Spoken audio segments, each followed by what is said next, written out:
Mas a igreja está enfraquecida, porque está na mão de pastores, presbíteros, diáconos. Essas pessoas não têm autoridade como um apóstolo. Então nós precisamos dos generais, que eles venham e tomem lugar na igreja, para que a igreja possa enfrentar as hostes das trevas. Eu estou vendo gente dizendo, fazendo assim. Gente, eu não concordo com isso não, tá? Eu estou só dizendo o que é que esse pessoal pensa, mas eu não estou concordando com isso não, porque tem gente falando assim. Não.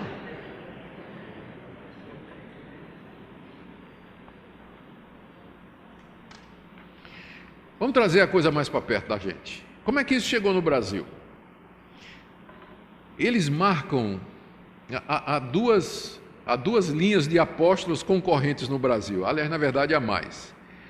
Mas a primeira, que é a maior, diz que o movimento, a restauração dos apóstolos no Brasil, e que foi um ato de Deus, Deus começou a restaurar os apóstolos no Brasil, em 2001, em São Paulo, quando o apóstolo Rony Chaves, da Costa Rica, veio para uma conferência em São Paulo e ungiu os 4 primeiros apóstolos brasileiros, todos eles ligados à nova reforma apostólica. Quem são? Valnice Milhomens, Arles Marques, Mike Chia e Geché Cardoso.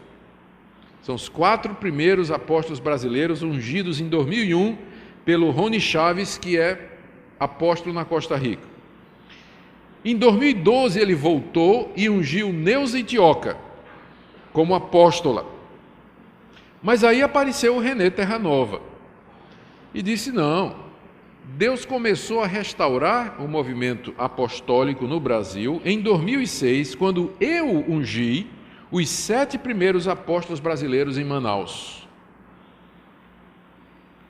Então, eles discutem, quando começou o movimento de restauração apostólica no Brasil. O pessoal ligado à nova reforma apostólica diz que é 2001, com a unção desses 4, mas Terranova diz que é em 2006, quando ele ungiu 7 lá em Manaus, como os primeiros apóstolos brasileiros. O resultado é que, hoje, há milhares de apóstolos no Brasil, organizados em redes apostólicas. Olha as redes que eu pesquisei. Rede Apostólica Cristã, do apóstolo Ricardo Wagner, Conselho Apostólico Brasileiro, ligado às apóstolas Valnice e Itioca, Coalizão das Igrejas Apostólicas, Confederação das Igrejas Apostólicas no Brasil, ligada ao Estevão Hernandes, e marido da bispa Sônia Hernandes, da Renascer, Coalizão Internacional de Apóstolos, essa ligada ao René Terranova, e tem alguns que são independentes, feito Valdomiro Santiago, que não está ligado a nenhuma dessas coalizões. Eu acho que ele usa o termo só porque foram os bispos da igreja dele. Ele era bispo, os bispos da igreja dele se reuniram e ungiram ele como apóstolo. Então, ele é uma estrela solitária, ele joga solo, ele não está junto aí com esse pessoal, segue o ministério dele aí à parte. No Brasil, essas confederações, coalizões, conselhos, redes apostólicas reúnem ministérios apostólicos, igrejas pequenininhas, algumas maiores, mas de gente que recebe o título de apóstolo conferido pelos apóstolos maiores. Eles fazem cultos de unção apostólica e cobram, você tem que pagar para ser apóstolo, e tem vantagens. Você está debaixo da cobertura de um apóstolo, então ele vai estar orando por você, intercedendo por você, vai lhe dar a visão, vai lhe proteger. Em compensação, você vai ter que ter a obediência absoluta àquele apóstolo. Ele vai ser o seu líder, você vai ter que depender de tudo. E aí vem ajuda financeira, vem um monte de coisas, e muita gente acaba entrando nessa, querendo ser apóstolo de uma coalizão dessas, porque traz vantagens organizacionais e coisas dessa natureza. Eu imagino que tem gente lá dentro que não tem a menor ideia do que isso representa, mas acha bonito o título apóstolo, dá carisma, dá poder e tal. A sua igreja já é apóstolo fulano de tal. Mas tem ideias por detrás disso aí, não é todo mundo, esse pessoal não é bobo não, tem ideias por detrás disso aí. Eu quero mencionar algumas das doutrinas e práticas da nova reforma apostólica no Brasil. Esses chamados apóstolos, como Valnice, como Neuza Tioca, Renê Terranova, o Estevão Hernandes. Lá em Goiânia tem dois muito conhecidos, que me foge o nome agora. Mas eles todos reivindicam receber de Deus revelações e profecias. Quando eu comecei a estudar a biografia dos apóstolos mais importantes nos Estados Unidos e aqui, quase todos eles dizem que tiveram uma visão em que Deus o chamou para ser apóstolo, um anjo apareceu dizendo que ele era apóstolo, ouviu uma voz do céu dizendo que era para ele ser apóstolo, ou alguém profetizou que ele tinha que ser apóstolo, Deus falando através de uma profetisa, dizendo: eu te chamei, te levantei para ser um apóstolo. Especialmente o Renê Terranova, no livro dele Geração Apostólica, ele diz como Cindy Jacobs e outras profetisas profetizaram durante anos que Deus estava levantando ele para ser apóstolo e pai de muitos apóstolos no Brasil. Por isso que ele adotou o nome de Pai Apóstolo, porque ele é o pai de muitos apóstolos no Brasil. Recentemente eu vi a cerimônia em que ele foi nomeado como patriarca, como patriarca, e alguém me disse que agora parece que ia ter uma cerimônia para coroá-lo rei. Alguém falou, mas eu preciso investigar se isso é verdade, que corre muita coisa aí, na internet, a gente precisa saber disso aí. Mas esses apóstolos, eles reivindicam que recebem revelações diretas da parte de Deus, e Deus dá a visão para eles, e eles liberam palavras proféticas sobre o Brasil. Se você entrar no site, por exemplo, da Confederação Apostólica Brasileira, você vai ver lá a liberação de palavra profética no Brasil, que Deus liberando a prosperidade no Brasil. 2014 vai ser o ano da prosperidade, o ano que você vai comprar o carro novo, que você vai pagar todas as suas dívidas, que os seus parentes vão se converter, que você vai achar aquele marido que você está procurando. Então, decretando bênção sobre o Brasil. Eles fazem isso direto, Fazem isso direto. E profetizando coisas grandes, que Deus vai tornar o Brasil o maior país, o país mais próspero do mundo. Eu vou mencionar alguns exemplos aqui mais adiante. Então, a primeira coisa que você percebe é que esse modelo de governo, essa busca pelo título de apóstolo, é para dar autoridade. A pessoa diz que ele é apóstolo e recebe direto de Deus a palavra da visão e a profecia para ser dada para o seu povo. Segunda coisa que está muito ligada aqui ao movimento apostólico no Brasil é a reintrodução de elementos do judaísmo. A gente percebe uma judaização da igreja evangélica. Alguns exemplos. A guarda do sábado, a apóstola Valnice Milhomes, diz que teve uma visão em que Deus reclamou que o seu povo guardava o domingo, quando ele diz: lembra-te do dia de sábado. E ela então começou a guardar o sábado. Ela é sabatista, Valnice Milhomes, guarda o dia de sábado. Trazer para dentro do culto shofar, aquela trombeta, que toca o shofar para começar o culto, que era usada em Israel para chamar as congregações. Arca da Aliança entrando na igreja, isso é no culto do Renê Terranova, a Arca da Aliança entra.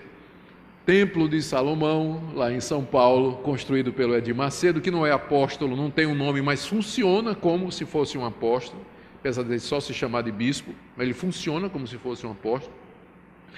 Candelabro de Israel, viagem para Israel, toda essa valorização, chamar Jesus de Yeshua HaMashiach, na hora de escrever Deus, em vez de escrever Deus, tira o E e põe um apóstrofo para não pronunciar o nome de Deus, Dus, E toda essa judaização, quem é que faz isso? Os apóstolos brasileiros. E aí o que é que eles fazem? Reúnem caravanas e mais caravanas para visitar Israel, levar o povo para visitar Israel. E lá em Israel eles fazem um tour e levam para o Monte do Calvário, levam para ver a sepultura de Jesus, vão batizar gente no Rio Jordão, azeite de oliveira do Monte das Oliveiras, a terra do Monte Sinai, e tudo pago naturalmente, Naturalmente, para você ir numa viagem dessa, você vai pagar. Então, há quem diga, há quem acuse, eu cito no livro a fonte, inclusive, de que isso nada mais é do que um grande comércio de turismo a Israel. de pessoas que acabam recebendo, ganhando muito dinheiro com esse tipo de coisa. Mas quem é responsável pela judaização da igreja no Brasil hoje são exatamente esses apóstolos. Você vai ver como eles ligam essa questão judaica ao ministério apostólico. Outra característica deles, que eles usam muito, é o modelo G12 de discipulado, que teve início com César Castelhano, aqui da América Latina, que disse que Deus lhe apareceu, Jesus lhe apareceu numa visão, dizendo que a igreja nunca entendeu como ele queria, e que o que ele queria era que o discipulado fosse feito em grupos de 12. Jesus disse a Castelhano isso, né? Por isso que, Castelhano, eu escolhi 12 apóstolos, então isso quer dizer alguma coisa. Eu queria que vocês fizessem grupos de 12 de discipulado. E a pergunta é porque Jesus levou 2000 anos para dizer isso a Castelhano, né? Podia ter dito já no primeiro século, né? E aí o G12 ele é usado dentro do movimento apostólico como meio de formação, inclusive, de novos apóstolos. O René Terranova emprega esse método para treinar novos apóstolos, preparar novos apóstolos. É uma maneira de discipulado que exige submissão absoluta, a total entrega ao líder. Você não pode casar se o líder não der permissão. Estou exagerando, mas é alguma coisa nesse sentido. Outra característica que eu percebi é a quantidade de falsas profecias. No livro de Deuteronômio está dizendo que o profeta se conhece por duas coisas. Em Deuteronômio 13 e Deuteronômio 18. Moisés diz: se alguém profetizar e não se cumprir, então esse é falso profeta, tem que ser apedrejado. E na outra passagem Moisés disse assim: se alguém profetizar e acontecer, e aí o profeta disser, vamos adorar outros deuses, é falso profeta, tem que ser apedrejado. Então, os dois testes do profeta ele tinha que dizer a verdade, ou ele tinha que ser ortodoxo, a doutrina dele tinha que ser a doutrina correta, e a profecia dele tinha que acontecer como ele disse. Eram os dois testes do profeta. Se a gente fosse aplicar esse teste hoje, a rigor, ia ter muito apedrejamento. Ia ter muito apedrejamento. Alguns exemplos. Valnice Milhomens, está na internet, profetizou o retorno de Cristo em 2007. Então passou 2007 e Cristo não voltou. René Terranova profetizou que 2011 seria o ano aceitável do Senhor, em que os crentes viriam todas as suas dívidas pagas, que todos os membros da sua casa que não eram convertidos haveriam de se converter, que você teria grande prosperidade, que os crentes iriam construir escolas, hospitais, colégios. O ano de 2011 passou e nada disso aconteceu. Profetisas como Cindy Jacobs profetizaram que em 2011 o PIB do Brasil seria 6 vezes maior que dos Estados Unidos, que o Brasil, pena que é uma falsa profetisa, né? Que o Brasil enviaria mais missionários do que todo o resto do mundo, que o Brasil iria prosperar financeiramente, a dívida externa e interna do Brasil seria quitada. Nada disso aconteceu. Aí Neuza Itioca, esse ano, aliás, ano passado, eu estava escrevendo a tese, né, a pesquisa de pós-doutorado, e eu vi no site dela, ela defendendo a Cindy Jacobs, dizendo o seguinte: não aconteceu por quê? Porque as profecias são condicionais. Né? Deus profetizou, através de Cindy Jacobs, de que o Brasil iria resolver todos os seus problemas financeiros. Mas o que é que nós fizemos com essa profecia? Nós não acreditamos, nós não trabalhamos, nós não produzimos. O resultado não se cumpriu, mas não por culpa de Deus, por culpa nossa.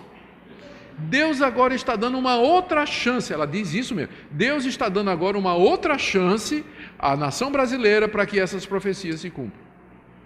Então é muito fácil, né? Ser profeta, você profetiza, não cumpre e a culpa é do outro, né? Que não lutou, não. Agora eu pergunto, se a gente fosse aplicar esse critério de profecia às profecias bíblicas, se a palavra de Deus fosse condicional à obediência humana, Jesus não tinha nascido, não tinha morrido pelos nossos pecados, nada do que Deus tinha prometido haveria de acontecer, porque atirar pelo exemplo de Israel no Egito, Israel no deserto, que quebrou desobedeceu, quebrou toda a lei, desobedeceu tudo que Deus tinha dito, nós jamais teríamos herdado promessa nenhuma, nem seríamos herdeiros espirituais de Israel como povo de Deus, porque a nação de Israel constantemente quebrava, desobedecia e não fazia o que Deus dizia. E Deus continuava dizendo: eu vou trazer o Messias, eu vou trazer o Messias, vou fazer uma nova aliança, vou fazer tudo isso. E apesar da desobediência e da incredulidade daquele povo, Deus mandou o seu filho que veio nos salvar. Agora imagine se Deus dissesse: eu vou mandar meu filho, é uma profecia, ele virá, mas isso vai depender se vocês tiverem fé, vai depender se vocês acreditarem. Então Jesus nunca teria vindo. Manipulação da Bíblia. Fui dar uma olhada na exegese desse pessoal, como é que eles usam a Bíblia para justificar suas práticas. Gente, sabe o que é vergonha alheia? Meu Deus. Nem a palavra apóstolo no grego, um cidadão lá sabia escrever. Ele citava tudo errado. Uma página ele citava de um jeito, na outra página ele citava do outro. Dava para ver que ele... O Estevão Hernandes foi descobrir a origem do apostolado moderno no tefilim, e que eram bolsas de couro atadas à testa que o judeu tinha, e que traduzido, interpretado, significa aquele que carrega a palavra e tal, é tal. Depois de 2000 anos de pesquisa bíblica, ninguém nunca tinha visto isso. Não é? Tem nada a ver, absolutamente nada a ver. Então você vê que falta consistência bíblica, exegese, há pouca Bíblia, nenhuma Bíblia às vezes, na reivindicação destas coisas. Todos eles pregam a teologia da prosperidade. Todos estes apóstolos são adeptos da teologia da prosperidade, que você tem que fazer sacrifício, que você tem que dar, que você tem que... para você receber a prosperidade, você primeiro precisa plantar semente, você precisa contribuir, e aí fazem campanha, fazem movimento, sempre voltado para arrecadar dinheiro, dinheiro, dinheiro em dinheiro. Outra característica do movimento: eles não respondem a ninguém. Um exemplo disso é um apóstolo que foi pego entrando nos Estados Unidos com milhares de dólares escondidos numa Bíblia. Ficou preso 1 ano nos Estados Unidos, voltou para o Brasil e continua apóstolo do mesmo jeito. A igreja dele não tomou nenhuma providência. Um crime, não é? Crime grave esse, contrabando de dinheiro. Não aconteceu absolutamente nada. Continua como apóstolo. Aí. Por quê? Porque não responde a ninguém, não tem ninguém acima a quem prestar contas. O apóstolo só presta conta a Deus e olhe lá. Não é? Só presta contas a Deus e olhe lá. Termino com análise crítica. E eu vou pegar aqui a dica do John MacArthur, no livro que ele acabou de lançar nos Estados Unidos, intitulado Strange Fire, Fogo Estranho. Ele tem um capítulo só sobre os apóstolos modernos. E ele diz: eu só vou fazer uma crítica à nova reforma apostólica. Não é nova, não é reforma e não é apostólica. Certo? E aí eu vou pegar os 3 pontos do MacArthur para facilitar aqui a nossa análise. Realmente, a nova reforma apostólica não é nova, porque, como nós já vimos, o desejo de ser apóstolo existe desde o século II com os gnósticos, com Marcião, Maniqueu. Então não é nada novo. Sempre através da história da igreja houve pessoas cobiçando esse título. Por quê? Porque ele dá status, ele dá poder, ele dá autoridade, ele dá imunidade. Você pode fazer o que você quiser como apóstolo, que ninguém vai questionar suas ações. Segunda coisa, não é uma reforma. A reforma protestante queria exatamente acabar com os apóstolos romanos e voltar para a Escritura. A nova reforma apostólica quer trazer os apóstolos de volta.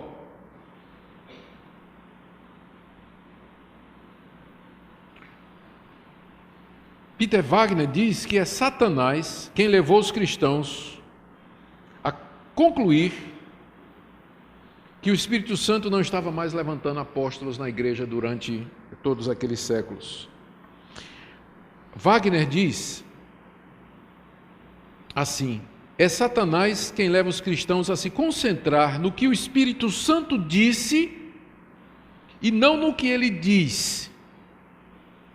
Em outras palavras, é um erro maligno você se concentrar no que o Espírito Santo disse, leia-se Bíblia, e você não prestar atenção no que ele está dizendo agora, leia-se Profecia dos Apóstolos.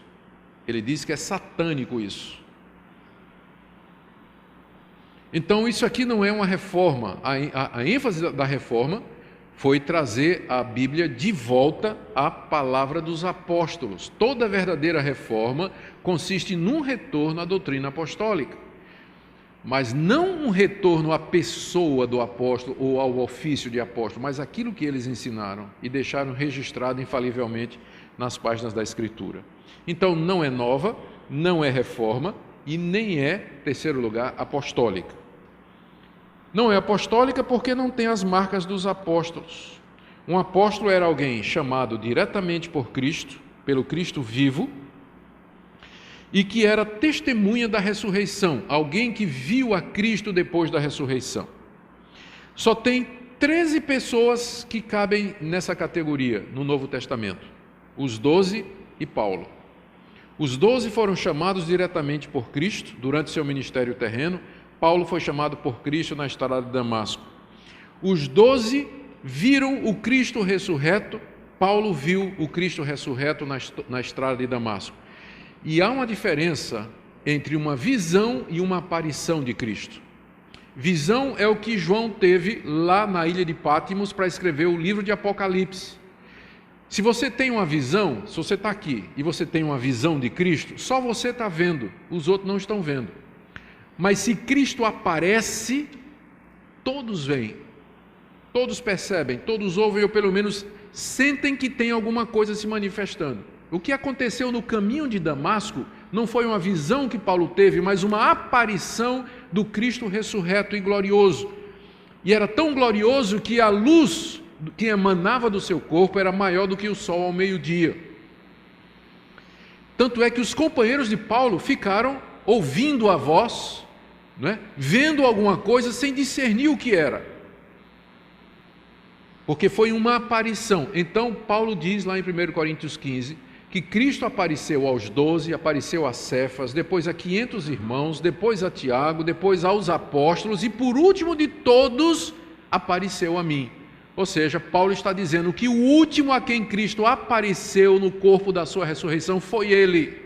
Logo, ninguém que viveu depois de Paulo tem a condição necessária para ser apóstolo, que é ter visto o Cristo ressurreto. Então, nenhum desses homens viu o Cristo ressurreto, porque ele só apareceu pela última vez ao apóstolo Paulo. Então, não são apóstolos, falta a qualidade fundamental do apóstolo, que era ser testemunha da ressurreição de Cristo. Então, eles não são apóstolos nesse sentido.